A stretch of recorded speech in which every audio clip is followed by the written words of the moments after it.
महाभारत का युद्ध समाप्त हो चुका था। पांचों पांडव भगवान श्री कृष्ण के पास बैठे थे। वे सब कलयुग के बारे में पूछ रहे थे कि कलयुग में मनुष्य कैसा होगा, उसके व्यवहार कैसे होंगे और उसे मोक्ष कैसे प्राप्त होगा। ईश्वरीय अवतार और संतों द्वारा सीख देने की कला कुछ निराली होती है।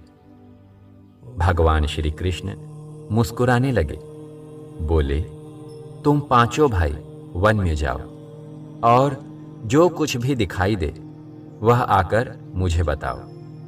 फिर मैं तुम्हें बताऊंगा कि कलयुग में लोग कैसे होंगे। पांचों भाई वन में गए। युधिष्ठिर महाराज ने देखा कि एक हाथी के 2 सूंड हैं। उन्हें बड़ा आश्चर्य हुआ। अर्जुन दूसरी दिशा में गए। उन्होंने देखा कि कोई पक्षी है, उसके पंखों पर वेद की ऋचाएं लिखी हैं, पर वह मुर्दे का मांस खा रहा है। अर्जुन बड़े असमंजस में पड़ गए। भीम ने तीसरा आश्चर्य देखा कि एक गाय ने बछड़े को जन्म दिया और बछड़े को इतना चाट रही है कि बछड़ा लहूलुहान हो जा रहा है, फिर भी चाटना बंद नहीं करती। सहदेव ने देखा कि 4 कुओं के बीच एक कुआं है। बीच वाले कुएं से पानी निकलकर चारों कुओं को भर दे रहा है। कुछ समय बाद उसका पानी निकलना बंद हुआ और 4 कुओं से पानी निकलकर बीच वाले कुएं में गिरना शुरू हुआ, लेकिन वह कुआं भर नहीं रहा था। सहदेव इसका अर्थ समझ नहीं पाए।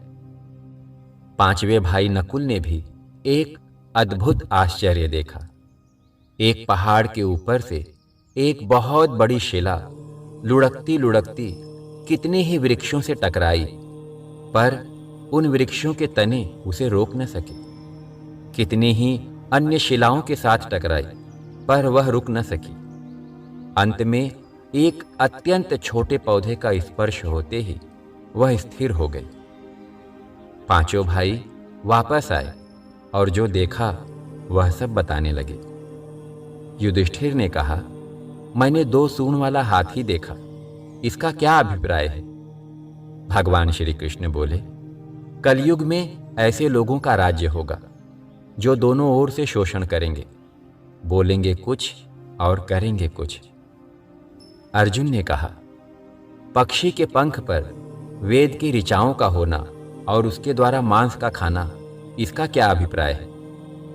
भगवान श्री कृष्ण बोले, कलयुग के प्रभाव में जो ब्राह्मण होंगे उन्हें वेद की ऋचाएं तो परंपरागत कंठस्थ होंगी, लेकिन मांस खाए बिना उनका काम नहीं चलेगा। अर्थात पूजा पाठ कराने वाले ब्राह्मण भी मांसाहारी होंगे।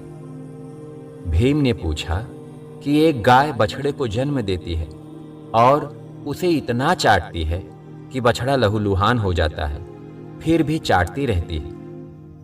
भगवान बोले, कलयुग का आदमी शिशुपाल हो जाएगा, अर्थात अपने तन से जन्मे बच्चों में इतनी ममता करेगा कि उसे विकास का अवसर ही नहीं देगा। सहदेव बोले, हे प्रभु, 4 कुओं से पानी निकलना, बीच के कुएं में गिरना, बाद में बीच के कुएं से निकलकर चारों में गिरना, इसका क्या अभिप्राय है? भगवान श्री कृष्ण बोले, कलयुग का ऐसा प्रभाव होगा कि एक पिता अपनी 4 बच्चों का भरण पोषण अपनी कमाई से कर देगा, किंतु 4 बच्चे मिलकर भी अपने माता पिता का भरण पोषण नहीं कर पाएंगे। नकुल ने 5वां आश्चर्य बताया कि एक बड़ी सी चट्टान पहाड़ से लुढ़कती लुढ़कती वृक्ष के तनों और चट्टानों से टकराई, परंतु कहीं न रुकी, किंतु एक छोटे से पौधे से टकराते ही वह चट्टान रुक गई। इसका क्या अभिप्राय है? भगवान बोले, हे नकुल, कलयुग में मानव का जीवन रूपी चट्टान इतना पतित होगा कि उसे धन की बड़ी बड़ी शिलाएं भी रोक न सकेंगी, न ही सत्ता के बड़े बड़े वृक्ष रोक पाएंगे, किंतु हरिनाम का छोटा सा पौधा ही मनुष्य को पतित होने से, अर्थात गिरने से बचा लेगा। भगवान श्री कृष्ण ने जो कुछ पांडवों को बताया वह सब हम प्रत्यक्ष देख रहे हैं। कलयुग का प्रभाव हर मनुष्य के जीवन में है। जो प्रभु की शरण में है वही इसके प्रभाव से मुक्त है।